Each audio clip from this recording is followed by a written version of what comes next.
না আর ঘরের মধ্যে একটা সাউন্ড করা বানায় আর মোট 20টা ঘর নিয়ে মানে মিউজিয়াম।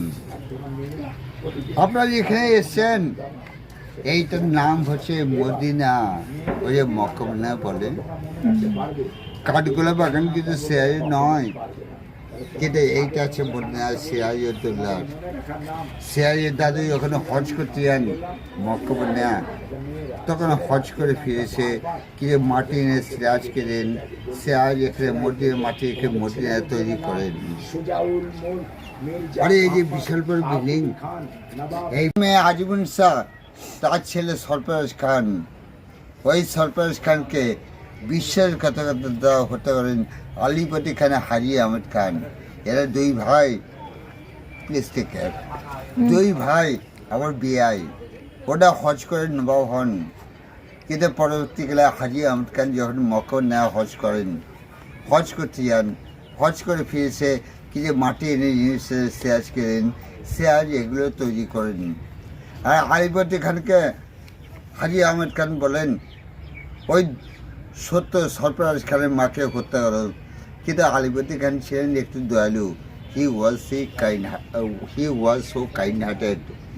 ওই সরফরাজ খানের মা আজিমুন শাহকে হত্যা করে তিনি আর পাপ বাড়লেন না, তিনি তাকে পেনশন দিতেন এবং তিনি ওই স্থানে থাকতেন। আমার কথা বুঝতে পারছেন?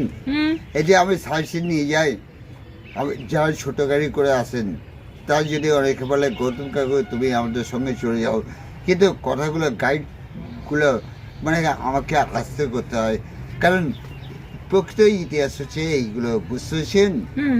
আর এইটা হচ্ছে সিরাজউদ্দৌলা তৈরি মদিনা। আপনার বোর লাগছে?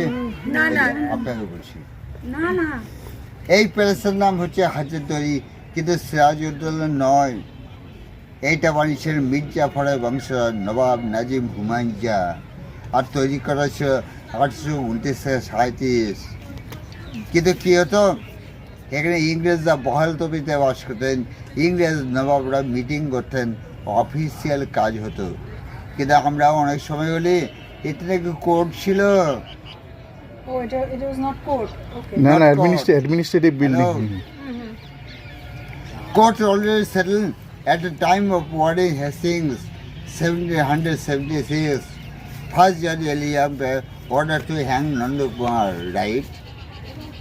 And Hajaddwari built by Nawab Najim Humayun Shah in the year of 1829-37. So no question of court or judgment. Hajaddwari only is for meeting conference official words and the essence of BTS. দিদি ভাই, বাঁকুড়া বিষ্ণুপুরের দলবাদলের নাম শুনেছেন? দলবাদল কামান। এই কামানটা দলবাদলের ভাই আরেকটা কামান আছে তোপখানায়, জাহান কোষা। এই কামানটা যখন ঢাকা থেকে নিয়ে আসা হয়, মা আপনি বসুন না, ঠিক আছে আপনার দল। এ হচ্ছে বড় ভাই, আর ঢাকার বিক্রমপুরে কালেখা, আর বাঁকুড়ার বিষ্ণুপুরের দলবাদল, আর এর নাম বিক্রম। এই কামানটা যখন একবার টেস্ট করে ফায়ার করা হয়, প্রচণ্ড আওয়াজে কিছু গর্ভবতী মহিলা তাদের গর্ভের সন্তান মারা যায়, সেই থেকে নাম রাখায় বাচ্চা ওয়ালিদ, কিন্তু আসল নাম হচ্ছে বিক্রম। আর আপনার সামনে একটা ঘড়ি আছে, কলকাতায় হেয়ার স্ট্রিট ছিল নবাবদের, সেই কামানের কথা বলছিলেন। একটা আছে তা পেটে সেভিং করে, নিজের মুখ দেখা যায় না, পাশের লোককে দেখা যায়। ওটা বেলো সত্যি প্রথা বন্ধ করেছেন, মিনা বাজার বন্ধ করেছেন, আর সব থেকে সবার বড় সত্য হয়ে গেলেন মিনা বাজার বন্ধ করে। আর নরবলি বলে একটা কুপ্রথা ছিল, সেটাও লর্ড পেন্টিং বন্ধ করেছিলেন। এই যে আমরা অনেকেই ইংরেজকে গাল দিই, কিন্তু ইংরেজ এসে এই অত্যাচারগুলো বন্ধ করেছে। যাই হোক, একটা কথা বলছি, আমার কোনো গাইড ওই গেটের সামনে নিয়ে যায় না। এখন তো কোনো নবাব বেগম নেই, আত্মীয় নেই, সব ঘাট তালাবন্ধ, অল্প একটু মানে মহরম হয়, কিন্তু গেটের সামনে দাঁড়ালেই সব জিনিসগুলো দেখতে পাবেন। আপনারা কি যাবেন? Will you go? হ্যাঁ ওই শিওর শিওর, চলুন। আচ্ছা, একটা কথা বলছি, এটা হচ্ছে দুলদুল ইমামবাড়ার ঘোড়া।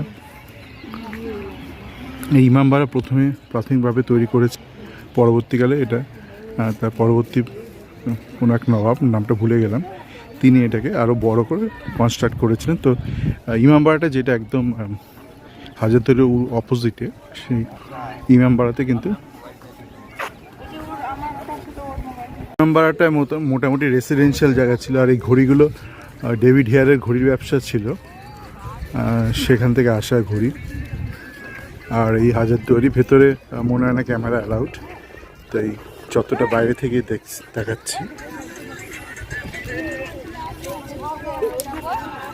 এই ঘোরা শেষ হলো, ভেতরে তো ফটোগ্রাফি অ্যালাউড নয়, ভেতরে গাইডও অ্যালাউড নয়। তো ভেতরে প্রচুর কালেকশন আছে, কিন্তু এটা মূলত যেটা গাইড বললো এবং সেটা ভেতরে উপলব্ধি করলাম, এটা ছিল হচ্ছে হাজারদুয়ারিটা মূলত ব্রিটিশদের অ্যাডমিনিস্ট্রেটিভ বিল্ডিং। এখানে বসে বসে তারা সব রকম অ্যাডমিনিস্ট্রেটিভ কাজকর্ম করতো, এবং তার ফলস্বরূপ ভেতরে পুরোটাই ব্রিটিশ ফ্লেভার রয়েছে। কিছু কিছু নবাবের জিনিসপত্র আছে, বিভিন্ন নবাবের, এটা কোনো সিরাজ বলে না, যেসব বাংলার নবাবরা ছিল তাদের বেশ কিছু জিনিসপত্র রয়েছে, কিন্তু বেশিরভাগটা ব্রিটিশদের জিনিসপত্র রয়েছে। তো আমার কিন্তু এর থেকে অনেক বেশি বেটার লেগেছে ওই জগৎ শেঠদের যে মিউজিয়ামটা। আবারও বলছি, জগৎ শেঠ কোনো একটা ব্যক্তি নয়, ওটা একটা উপাধি, মানে ধরুন একটা ব্যাংকের নাম, ব্যাংক অফ বরোদার মতো। তো জগৎ শেঠ একটা উপাধি। সেই জগৎ শেঠদের মধ্যে যিনি দ্বিতীয় জগৎ শেঠ ছিলেন উপাধি পাওয়ার পর, ওনারা দিগম্বর জৈন ছিলেন, রাজস্থান থেকে এসেছিলেন। তো উনি কিন্তু এই সিরাজের যুদ্ধের কারিগর, মানে উনি ফান্ডিংটা করেছিলেন। এবং এটা ভিডিওটা শেষ করার আগে আরেকবার বলবো, যেটা অনেকে বলে বেড়ায় যে এ জগৎ শেঠ, মির্জাফর এরা ষড়যন্ত্র করেছে, এই সে অনেক কিছু। কিন্তু দেখুন, আমি মনে করি যে ব্রিটিশরা আসতই গোটা ভারত জুড়ে বিভিন্ন রাজ্য যেইভাবে একটা মান্ধাতা আমলের দেশটাকে চালাচ্ছিল, বা তার নিজ দেশকে, রাজ্যকে চালাচ্ছিল, তাতে করে ব্রিটিশ আসতই। সিরাজ না হলে অন্য কারোর মাধ্যমে আসতো, মানে অন্য কাউকে হারিয়ে। তো সেখানে আমার মনে হয় না জগৎ শেঠ বা মির্জাফর এরা এত কিছু বুঝেছিল। যুদ্ধে এগুলো হয়, কনস্পিরেসি হয়, সবাই করে, মানে সিরাজকে নিজে কনস্পিরেসি করেনি বা ইন্টেলিজেন্স এগুলো করেনি, পরিকল্পনা করেনি, সবাই করে। যুদ্ধ মানেই তো তাই, দুপক্ষই পরিকল্পনা করবে, এক পক্ষ জিতবে, এক পক্ষ হারবে।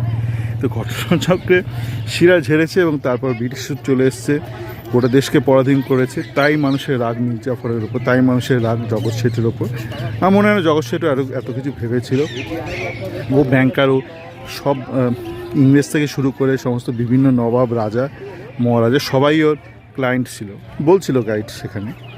তো সিরাজের সাথে ওর বনিবনা হচ্ছিল না, ব্যবসা একদম টাকার ব্যাপার স্যাপার, তাই ও সিরাজকে সরাতে চেয়েছিল। এবং আমার মনে হয় ও একদম বুঝতে পেরেছিল যে সিরাজকে সরিয়ে তারপর ইংরেজরা ওকেই সরিয়ে দেবে। তো এগুলো হতেই পারে। সকলে ভালো থাকবেন। আর আপাতত এখানেই হাজারদুয়ারির শেষ। ভালো থাকবেন।